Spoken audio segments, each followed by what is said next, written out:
की 2 मिनिटांना बाजूला न्यायचं. तर काय लागतं त्याला? काय लागत नाही. 10वी पास झालेला मुलगा आईकडे गेला. नाहीला म्हटलं, आई अगं माझ्या वर्गातल्या अनेक मित्रांकडे मोटरसायकल, मला एक गाडी घेऊन द्यायला ना बाबाला, मला आवडते गाडी. अनेक पोरं माझ्या समोर बाईक घेऊन शाळेला येतात, मला गाडी घेऊन द्यायला, ही गाडी मला पाहिजे. आई म्हटली, भाऊ तुझा बाप अजून सायकल चालवतो, तुला गाडी कसं घेऊन देईल? अजून 2 वर्ष थांब. पण 2 वर्ष तू जर थांबला, तुझ्या बापाने नाही घेऊन दिली, मी घेऊन देईल तुला, पण 2 वर्ष थांब. अरे तुझंच आहे सगळं सोन्या, पण 2 वर्ष काढ एवढे. तो म्हटला, मा पक्का 2 वर्षाने घेऊन, 12वी पास झाले की तुला गाडी घेऊन देईल. बर. ते पोरग 12वी पास झालं. आईकडे गेला आणि सांगितलं, आई वादा के असो निभाना पडेगा, तू सांगितलंय त्याची पूर्तता आज कर. मी चांगल्या मार्गाने 12वी पास झालो, मला गाडी घेऊन द्यायला लाव. बायको नवऱ्याकडे गेली, सांगितलं त्याचंच आहे सगळं. 15 वर्षाने पोरगा झालाय आपल्याला, हे कोणा करताय? एकुलता एक आहे. तुमचा जन्म गेला, आयुष्यभर सायकल चालवताना जमाना बदललेला आहे, काळ बदललेला आहे. तो चांगल्या मुलांमध्ये बैठक त्याची बसणं उठणं आहे. साहजिक आहे हो मालक. वर्गामध्ये जर अनेक पोरं त्याचे सवंगडी गाड्या घेऊन येत असतील, तर आपल्या लेकरानं गाडी घ्यायची हौस केली, मागितली तर इतकं नाराज व्हायचं कारण काय? बरं मागल तरी कोणाकडे? तुम्ही त्याला गाडी घेऊन दिली पाहिजे. मालक म्हटलं, हरकत नाही बाबा, चल, त्याची इच्छा आहे, माझ्याकडे लक्ष द्या, गाडी घेऊन द्या. काय झालं बाबा? आता बघा, कुठंतरी खाली बसवायचं का त्यांना? इकडे गेलं का तुम्ही त्यांना एक तो वयोवृद्ध माणसं आहेत, चोपदार, मग तरुण पोराने झालं पाहिजे ना एखाद्याने चोपदार. त्रास देऊ नका कोणाला. काय कीर्तन ऐकायचा विषय पहिल्यांदा ध्यानात घ्या. थोडीशी तारांबळ जागे, आधीपेक्षा किती मोकळा झाला सप्ताह. अगोदर होती का एवढी जागा? आता थोडस आपण काहीतरी समजून घ्या, माझी विनंती. बोलू नका आणि कृपया करून, मला गडबडीत कीर्तन करता येत नाही, माझ्याकडे लक्ष द्या. हरकत नाही तू म्हणते तर त्याला घेऊन देतो. पोराला विचारलं गाडी घ्यायची का? हो घ्यायची आई. फारच आनंद झाला. तो म्हटला, आई माझी अशी इच्छा आहे की गाडी घेतल्यानंतर पहिल्यांदा तुला गाडीवर बसवा, तू गाडी घ्यायला चाल. कुठं चालता? जवळचं शोरूम भोकरदन. कोणती घेता? कोणती घ्यायची गाडी? हा कोणती घ्यायची? डॉक्टर साहेबांचा पोरगा होता ना, गाडी कोणती घ्यायची? नाही बाईक घ्यायची ना जरा, कोणती पण नाही द्या असं.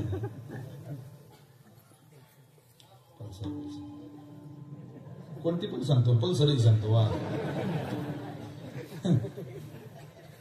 पल्सर तुम्हाला वाढल्याला वाटतं, पण काय चांगलं वाढलं त्याने. भोकरदनला आहे पण पल्सरचं शोरूम बजाजचं. भोकरदनला गेले, शोरूम मध्ये गेले, पैसे दिले, गाडी घेतली.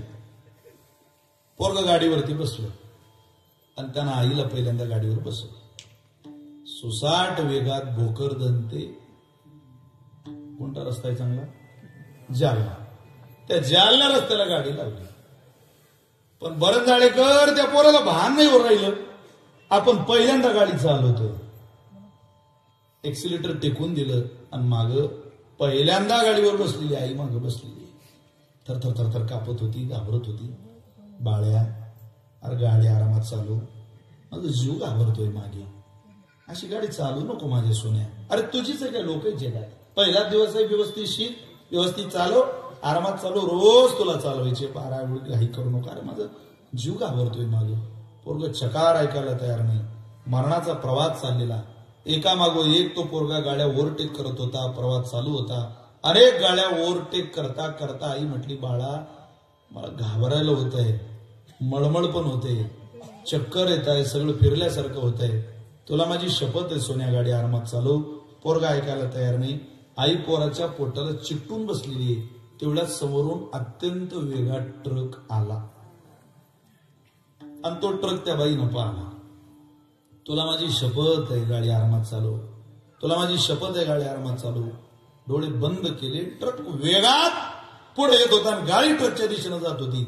ट्रक अत्यंत वेगात पुढे आला, गाडीच्या जवळ आला, गाडी ट्रक जवळ गेली, गाडी ट्रक जवळून सरळ पुढे निघून गेली आणि ट्रकही पुढे निघून गेला. काळजी करू नका.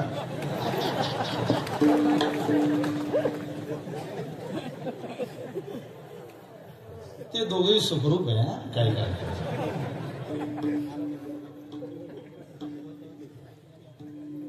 थोडा वेळ मी ठरवलं होतं तुमची बुद्धी मी सांगेल त्या दिशेला न्यायची. तुम्ही सगळे माझ्या सोबत आला राव. इकडून तर कमेंट चालू झाल्या होत्या. हो लाडक्या बहिणीनो, ठीक आहे ते दोघी. मला माहितीये घडलं काही नाही, पण तुम्ही त्यांना धडकवलं होतं, ते दोन्ही मेले होते. बार धिगाणा केला होता तुम्ही पल्सरला. तुम्ही एक टप्पर सुद्धा नीट ठेवलं नव्हतं पल्सरचं. मला माहिती.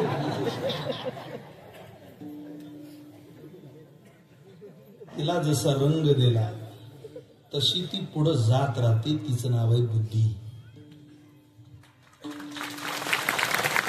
ती ज्याच्या सोबत गेली त्याचीच होते महाराज. तुकोबारांना विचारा, तुम्ही परमार्थ फलद्रूप का करू शकले? महाराजांनी दिलेलं वचन आहे, बरविही वेळ सापडली संधी संधी, बरविही वेळ सापडली संधी हो संधी, बरविही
सहकार्य केलं.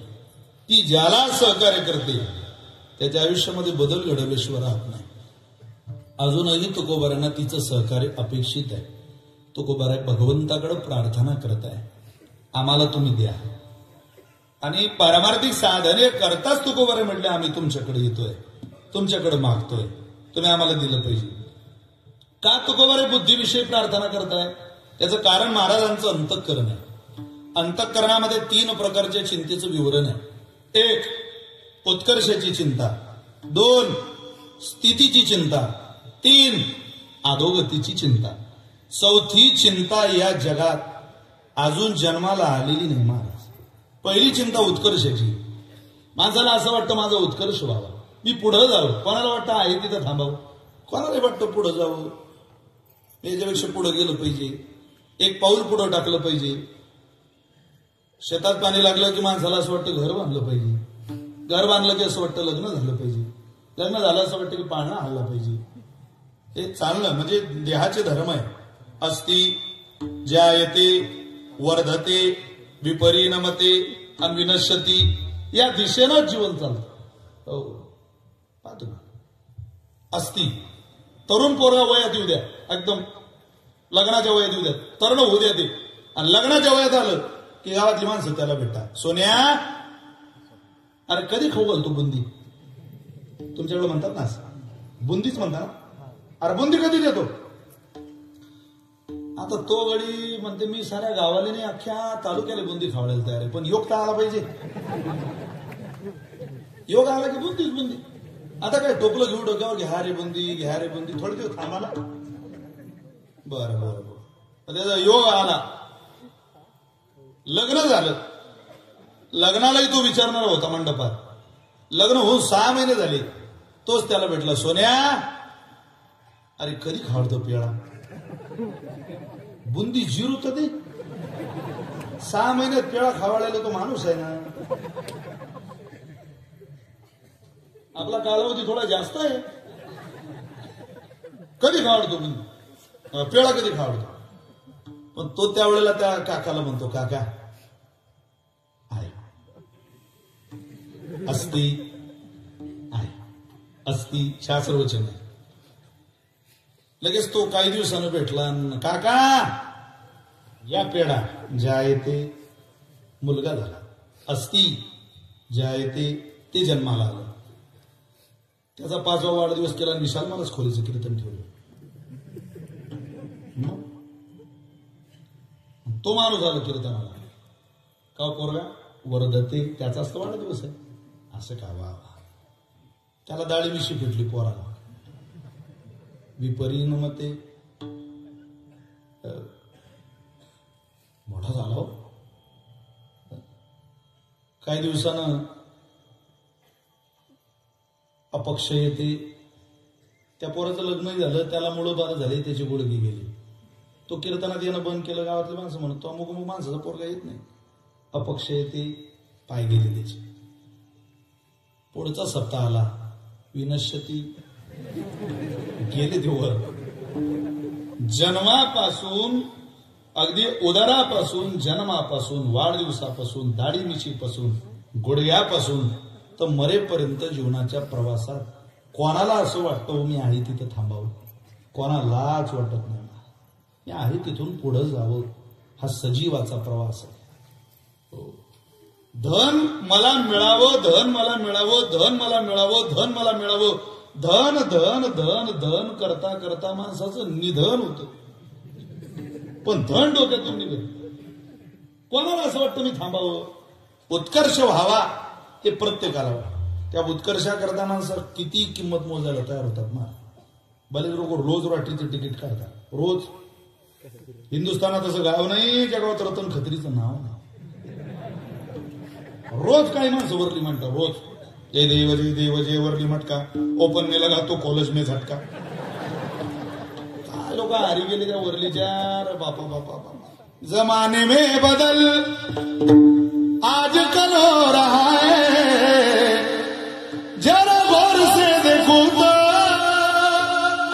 सब पाप बढ़ रहा है. जमाने में बदल, काळ बदललेला आहे आणि तो अजून बदलणार. लोकांना कमी कालावधी धन मिळवावं त्याकरता वाटेल ती माणसं किंमत मोजताय. उत्कर्षाच्या दिशेनं धावाधावी चालू आहे. असं आमचे गुरुजी दृष्टांत सांगायचे. म्हटलं एका राजवाड्यात काम करणाऱ्या हमालाला राजानं चांदीचं नाणं दिलं. सांगितलं गाडा तुझं फार कष्टकरी आहे, मेहनती आहे, ते नाणं घरी नाही.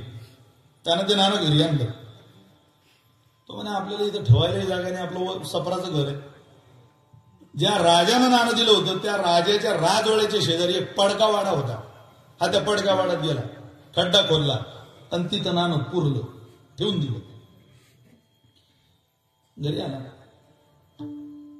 काही दिवसांनी याचं लग्न झालं. तेव्हा हमालाचंही होत होतं. याच्या बायकोला तिच्या बापाने एक नाणं दिलं चांदीचं, लग्नात भेट. ती घेऊन घरी आली आणि मालकाला म्हणे ही घ्या, माझ्या वडिलांनी मला भेट म्हणून दिला. अरे तो म्हणजे 2 झाले आपल्याकडे. ती म्हणजे 2 कसे? अगं मलाही एक नाणं दिले राजाने. कुठे? तो म्हणला आपल्या घरात नाही, मी ते वाड्यात ठेवले, पडक्या वाड्यात. ती म्हणली मला पाहायचं. आता? अगं ऊन आहे. नाही नाही मला आताच पाहायचं. अगं पण आता थांब बाबा, आता काय पायात चप्पल नाही, डोक्याला उपरणं नाही आणि अनवारी त्या पडक्या वाड्याकडे नाणं आणायला चालला. जिथं नाणं आणायला जात होता, ज्या राजानं नाणं दिलं होतं त्यानं वरून याला पाहिलं. इतक्या उन्हात तिकडं कोण चाललंय? मरणाचं ऊन आहे. अरे खिडकीतून डोळे बाहेर दिपायला लागले उन्हाच्या तिरपीनं. इतका लख प्रकाश आहे, तापलेला आहे, सूर्यनारायण क्रोधात आहे. हा चालला कुठं? अरे बाबा इकडे. तो आला. कुठं चालला रे म्हणा? तुमच्यापासून काय लपू? माझ्या बायकोने मला एक ते नाणं पाहिजे इच्छा झाली, जे तुम्ही दिलंय ते नाणं आणायला चाललं. बरोबर, पण इतक्या होणार? अरे एका नाण्याकरता तब्येत बिघडून घेतं. हा ते पाणी द्या त्याला, आणि 100 सोन्याचे नाणे आण काढून कोठारातले आणि त्याला दे. तो प्रामाणिक आहे. एक नाणं आणायला चालला होता चांदीचं, 100 मिळाले. कशाचे? तुम्ही बोर झाले का? मी घरी जाऊ का? कशाचे? एवढं तर एक धातू तर सांगा. सोन्याचे. अगोदर चांदीचं होतं, आता 100 सोन्याचे. ते 100 सोन्याचे नाणे त्याला दिली. इतका खुश झाला, तुम्हाला काय सांगावं. अरे वा वा, काय माझा राजा उदार आहे म्हणे. येऊ का राजेसाहेब? या. जाता जाता राजा म्हटलं, का रे काय करणार आहे 100 नाण्याचं? तो म्हटलं, राजेसाहेब यातले 4 नाणे सोन्याकडे नेईल आणि सोनार दादाकडून नाण्याच्या मोबदल्यात पैसे घेईल. आलेल्या पैशातून एक चांगली चप्पल घेईल, एक चांगलं उपरणं घेईल आणि पायात चप्पल घालून डोक्याला उपरणं बांधून पडक्या वाड्यात चांदीचं नाणं आणायला जाईल. राजा म्हणे, तुझ्या डोक्यातून ते नाणं निघावं याकरता 100 दिले ना? अरे याचं भागलं नाही रे, याला 500 नाणे द्या. 500 नाणे दिली. आता काय करशील? उत्कर्ष सांगतोय तुम्हाला, ही भूक कधी संपत नाही मरेपर्यंत. 500 नाणे दिले. विचारलं, आता काय करशील? तो म्हटला, मी काय वेडा आहे का? चप्पल घेईल, उपरणं घेईल. आता मी माझी स्कॉर्पिओ घेऊनच पडक्या वाड्यात चांदीचं नाणं आणायला. राजा म्हणे, गच्ची दाबारी याची. 500 देऊनही याच्या डोक्यातून चांदीचं नाणं जात नाही म्हटलं. त्याला धरलं असं, सिंहासनावर बसवलं. बैस येड्या. नकाशा ठेवला राज्याच्या पुढे आणि सांगितलं, अर्ध राज्य तुला दान करतो मी. तुझ्यासारखा डोबी नाही पाहिला लेखा. या अर्ध राज्य तुला घे. त्या नकाशा आहे राज्याचा. माग तुला राज्यातली कुठली बाजू पाहिजे. राजा झाला तू, अर्धा मी ना अर्धा तू. काय घे नकाशा, माग तुला कुठली बाजू पाहिजे. तो म्हणे, राजेसाहेब पडका वाळा येईल तिकडची बाजू द्या, बाकी तुम्हाला आग लावा, तुम्ही कुठं लावायचं. अरे राजा होऊनही डोक्यातून चांदीचं नाणं निघत नाही. याला म्हणता उत्कर्षाची चिंता. पहिली चिंता आहे. तुकोबऱ्याला लागली का होती? कै सिद्धशाहीन माझ्या. ही उत्कर्षाची चिंता आहे. चित्त पांडुरंगा झुरतसे. दुसरी चिंता आहे स्थितीची. आहे ते टिकावं असं प्रत्येकाला वाटतं. कीर्तनात बसलेल्या तरुण पोरानं घरी गेल्यावर, मी तुमच्या भावासारखं आहे पोरू, तुम्ही एकदा तुमच्या बापाचे पाय पहा. एकही माणूस कीर्तनात बसलेला, एकही तरुणा पोरगा असा नाही की तुमच्या बापाच्या पायाला भेगा पडलेला नाही. आपण फक्त त्याचे पाय पाहत नाही. त्याचे प्रचंड कष्ट त्याच्या पायावर दिसतात, त्याच्या हातांवर दिसतात, त्याच्या चेहऱ्यावर दिसतात सुरकुत्या पडलेल्या. हे का करतो तो म्हातारपणात? काय काय घरामध्ये म्हातारे 6 वाजेला उठतात, त्याच घरातली पोरं 8ला उठतात.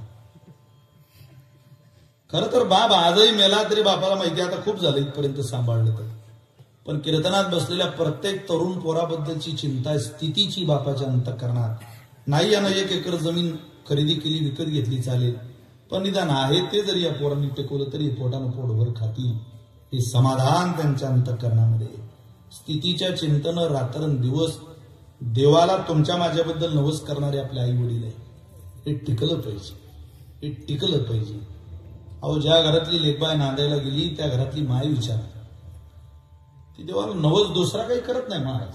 त्या घरातला बाप नवस करत नाही दुसरा. लग्न ठरलं, लग्न लागेपर्यंत, तिचं घर कसं आहे, सासू सासरे कसे, हे पूर्णतेनं समजेपर्यंत जी भगवंताला माझ्या मुलीचं खूप चांगलं असू दे अशी प्रार्थना करते, ती स्थितीच्या चिंतेनं निर्माण झालेली प्रार्थना आहे. स्थिती मनुष्याला प्रार्थना करायला भाग पाडते आणि आपण केली पाहिजे ती प्रार्थना. शेवटची चिंता आहे अधोगतीची. पहिली चिंता आहे उत्कर्षाची, दुसरी चिंता आहे स्थितीची, आणि तिसरी चिंता आहे अधोगतीची. माझं चांगलं नाही झालं ठीक आहे यापेक्षा, पण आज आहे त्यापेक्षा वाईट माझं होऊ नये. हे ज्याला ज्याला वाटतं तो मनुष्य भगवंताकडे दान मागतो. काय नाही झालं तरी चालेल, पण आय परमात्म्याची ती कृपा आमच्यावर टिकावी, इथून आमचं वाटोळ होऊ नये, वाईट होऊ नये. तुम्हाला एक सांगू का, एकदा मनुष्याला आहे ती गरिबी परवडली, पण गरिबीतून श्रीमंत झाला आणि श्रीमंतीतून गरिबीत आला, हे सगळ्यात कठीण दुःख आहे. गरिबी परवडली आज, श्रीमंतीतून गरिबी होऊ नये. जगता येत नाही माणसाला. सत्तेचं, समाज मान्यतेचं, सौंदर्याचं, विद्वत्तेचं, मानाचं, पदाचं, प्रतिष्ठेचं नाटक नाही करता येत माणूस. ते दाखवावंच लागतं जगाला. ते पितळ आहे, कधी उघड पडेल सांगता येत नाही. तुकोबाऱ्यानं म्हटलं 8 पिढ्यांचा परमार्थ आहे. कोणालाही असं पांडुरंगाच्या लांब जावं वाटलं नाही. सगळ्यांना त्यांच्या बुद्धीने सहकार्य केलं. पण माझी बुद्धी जर मला त्रास देणारी असेल, कारण विनाशकाली विपरीत बुद्धी, माणसाचा विनाश व्हायला कारण पहिली बुद्धी आहे. आपलं वाटोळ बुद्धी करते ना, आपलं चांगली बुद्धी करते. जगात ज्यांचं ज्यांचं वाटोळ झालं त्यांचं बुद्धीनं झालेलं आहे. 7 कोटी घरं होती रावणाची, मंदोदरी सारखी देखणी पतिव्रता स्त्री घरात होती, पण बुद्धी सीतामाईकडे गेली. 7 कोटी घरं जळत होती, राग झाली रावणासमोर. सोन्याची लंका जळते हे उघड्या डोळ्यानं रावणाला पाहावं लागलं, केवळ बुद्धी. आणि त्याच लंकेत राहणाऱ्या बिभीषणानं माझी बुद्धी या रावणाबरोबर न नेऊ देता ती भगवान श्रीरामचंद्राच्या चरणाला गेली पाहिजे हा ध्यास घेतला आणि लंकेचा राजा झाला. बुद्धी एकानं विवेकाला लावली आणि एकानं बुद्धी अधोगतीला लावली आणि संपून घेतलं. आपापल्या बुद्धीच्या आधारावर आपल्याला सगळं मिळत असतं. ती ज्याच्या सोबत गेली त्याला सहकार्य मागत असते, त्याचीच होत असते. तुकोबारे म्हटलं इतक्या पिढ्यांना त्यांनी सहकार्य केलं, आमची अधोगती होऊ नये याकरता भगवान परमात्म्याकडे श्री तुकोबाराय हात जोडून परमेश्वराला म्हणतात, देवा हे मन या देहाचा राजा आहे आणि या राजाला दुर्बुद्धी झाली तर ते विवेकापासून लांब जाईल. तुला माझी प्रार्थना आहे पांडुरंगा. काय दुर्बुद्धी ते मैना, दुर्बुद्धी ते मैना, दुर्बुद्धी ते मैना, दुर्बुद्धी ते मैना, दुर्बुद्धी ते मैना, दुर्बुद्धी ते मैना.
दुर्बुद्धी ते म्हणा.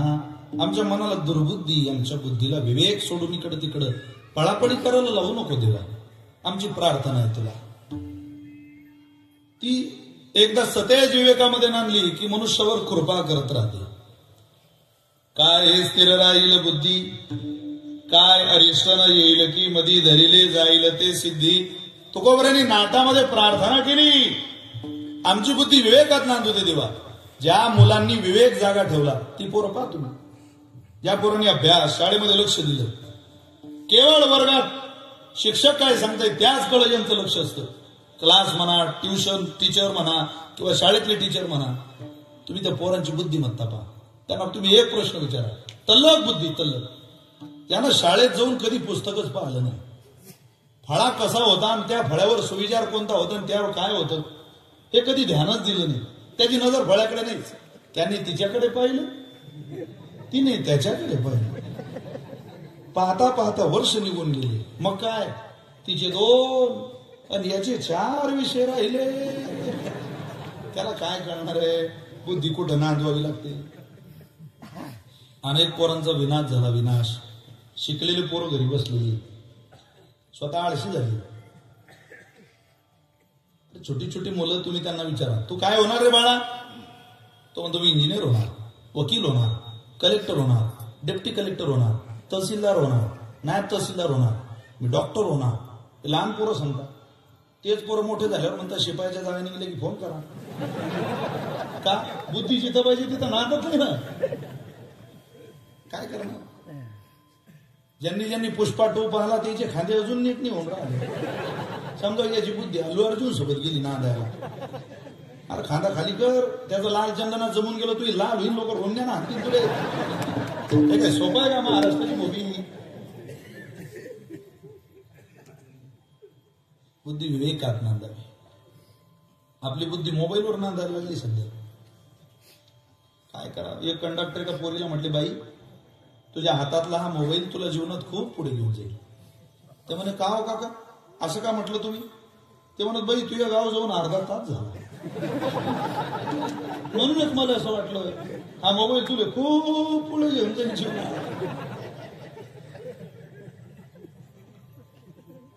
कुठं चाललोय आपण? जितके तरुण पोरं आज कीर्तनाला आहे, विशाल महाराज कोलेंवरती आईसाहेबांची कृपा आहे की तरुण कीर्तनाला कधी पाठ फिरवत नाही. पण तुम्हाला माझी हात जोडून प्रार्थना आहे पोरो, तुम्ही तुमच्या बुद्धीला सवय लावा. रिकामी राहू नका, काम द्या तिला.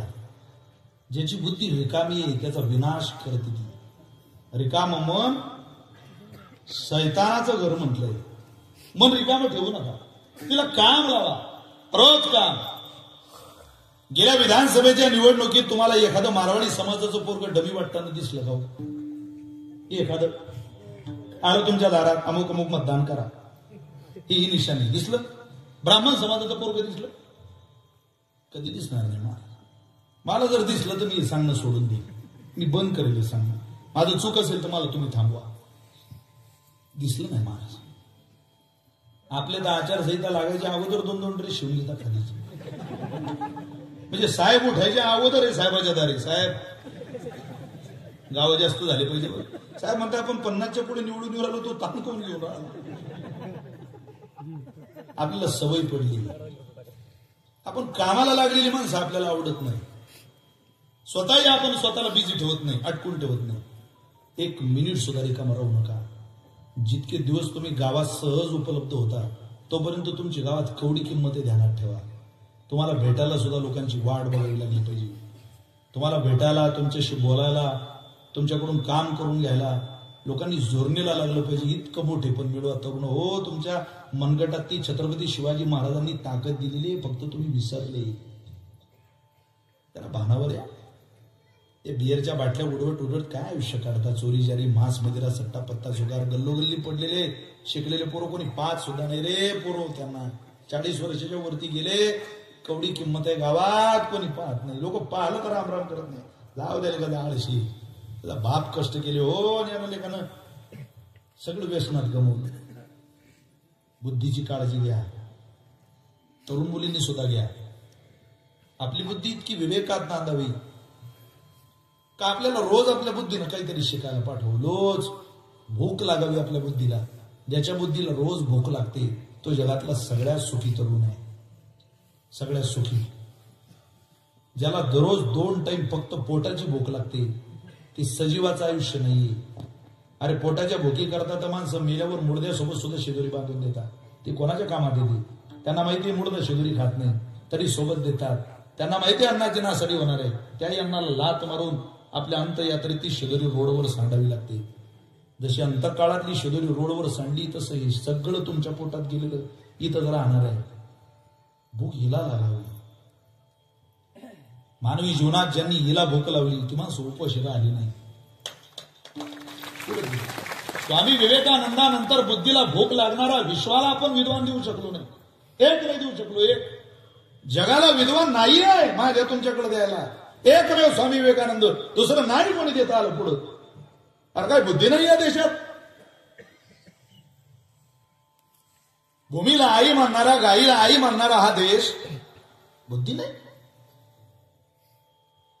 इंस्टाग्राम अमेरिकेचं, व्हॉट्सअप अमेरिकेचं, फेसबुक अमेरिकेचं, स्नॅपचॅट अमेरिकेचं, पण टाइमपास आपण करतोय. बुद्धी आपली लहान ठेवली. तुम्ही जरा भानावर या. माझी तुम्हाला प्रार्थना आहे. हे विशाल महाराज खोलेचं कीर्तन आहे, 100% खरं आहे. लाज वाटत असेल तर यायचं नाही, आणि आला तर घरी काहीतरी घेऊन जायचं. इथं बसताना इंटरनॅशनल भिकारी म्हणून बसायचं. मी कीर्तन करताना इंटरनॅशनल भिकारी म्हणून ज्ञानोबा तुकोबारींचे विचार मांडायचे, आणि तुम्ही भिकारी म्हणून ऐकायचं. होईन भिकारी पंढरीचा वारकरी. इथं मांड्या घालून बसताना मला खूप काही कळतं, या भावनेत बसू नये. यात आपल्या पिढ्याच्या पिढ्या गेल्या. मला करायचंय काहीतरी, जिद्द, ही चिकाटी, उमेद आयुष्यात ठेवा. अरे झोपताना खिशाला हात लावा. ईमानदारीचे कष्टाचे किती रुपये तुमच्या खिशात येत आहे. ये सब चोतो की बाजार में पत्रों का व्यापार करता. दिसलं का तुम्हाला मारवाडी समाजाचं पोरं काही खदरी काम? अजिबात दिसणार. मी 30% मारवाडी समाजाच्या गावात राहतो. माझे अनेक मित्र आहे महाराष्ट्र समाजात. रिकामा नाही ठेवत. 4 तास बँडच्या तालावर नाचणारं तुम्हाला जर मारवाडी समाजातलं पोरगं दिसलं, मी हे सांगणं सोडून दिल उद्यापासून. दिसणार नाही, कधी भेटणार नाही तुम्हाला. गल्ल्यावर बसायला शिकवतात, व्यापार शिकवतात, बुद्धीला रिकामं ठेवत नाही. ते शांत बुद्धी बनवतात त्यांची. एखादा दुकानात आला आणि शिवाय द्यायला लागला, तो म्हणतो पप्पा मेरे को गाली दे रहा, तरी त्याचा बाप म्हणतो देन दे. पप्पा वो दारू पी के आए दुकान में और गाली दे रहा, देन दे. पप्पा वो गाली दे रहा बोला, देन देना बे. उसका खेत है ना बरंजाड़ के बाहर रोड पे 2 एकड़ रोकने जरा, पेट्रोल पंप डालना उसमें इंडियन ऑयल का.